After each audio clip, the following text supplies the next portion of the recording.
Good day everyone, I am Micaela Billones, and for today's video, I'll be discussing about the standard precaution and transmission-based precaution. Three basic routes of transmission: contact, droplet, and airborne.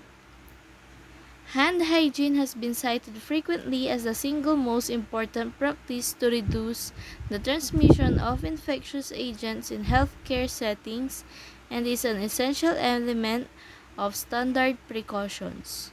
The term hand hygiene includes hand washing with soap, use of alcohol-based products that do not require the use of water less than 60% alcohol, no artificial nails for those having contact with high-risk patients.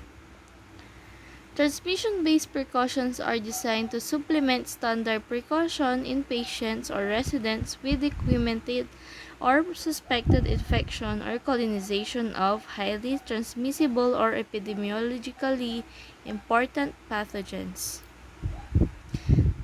Transmission-based precautions, there are contact precautions, hand hygiene, gown, and gloves. Droplet precaution, hand hygiene and mask.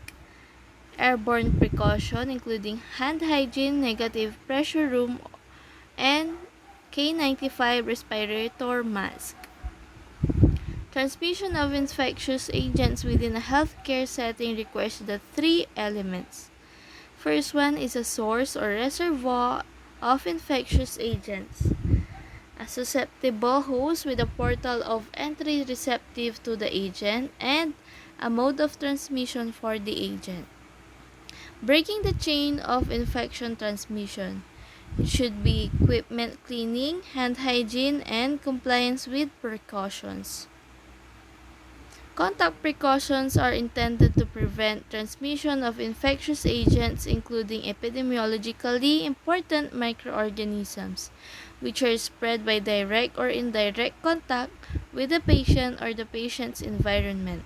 Healthcare personnel caring for patients or contact precaution must wear an isolation gown and gloves or PPE for all interactions. Donning or putting on of PPE must occur immediately prior to entry. Doffing or removing PPE must occur immediately prior to exiting.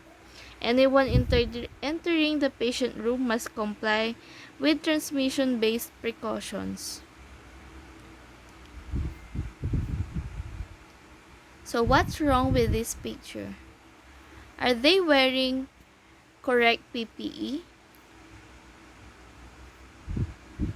These two pictures are the correct wearing of PPE.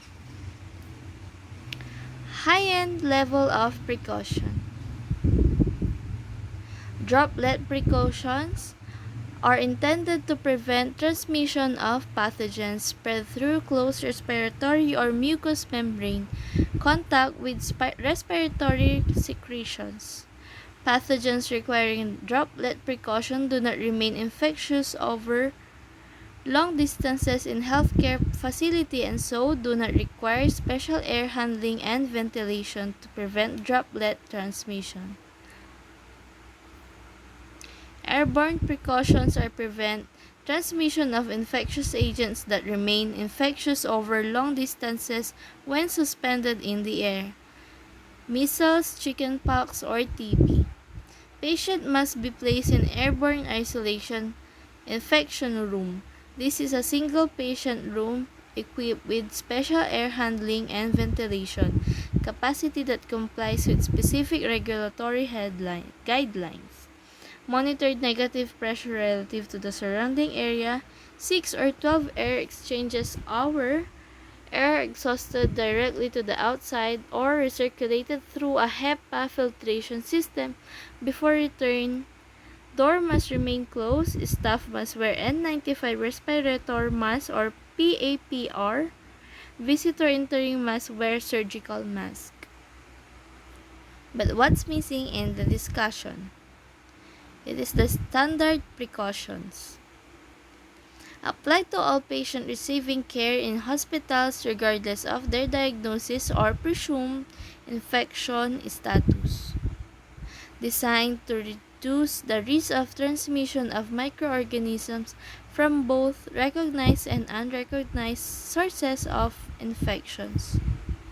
Under standard precautions, blood and body fluids of all patients are considered potentially infectious. Standard precautions combine the major features of universal precautions and body substance isolation and are based on the principle that all blood, body fluids, secretions, excretions, non-intact skin, and mucous membranes may contain transmissible infectious agents. Standard precautions include a group of infection prevention practices that apply to all patients regardless of suspected or confirmed infection status. Hand hygiene, use of gowns, gloves, face shield, and eye protection, safe injection practices. Standard precaution PPE, or proper using or wearing PPE. That would be all. Thank you for watching.